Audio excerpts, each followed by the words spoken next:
Horas mari hamu kadongan nahina holongan di bagasan Kristus Yesus di hari Sabtu 5 Agustus adarion patol hasan ni opuye porus Dr. Justin siobing nahinan tu hita bohal partod diotta di bagasan sadarion di doksongonon alai tu saluhut na hamudo hatakon dungo mahamu patut mahamu tarjolma.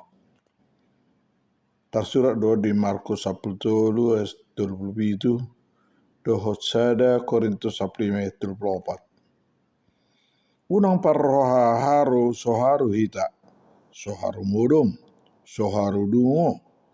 Sai dungo situ tu marohat tabi. Apala rohatta do jumolo si jagotta, ikota tadda do rohamago nadihita rope. Rikot tibu hita malua siani marhite mudarni Kristusi.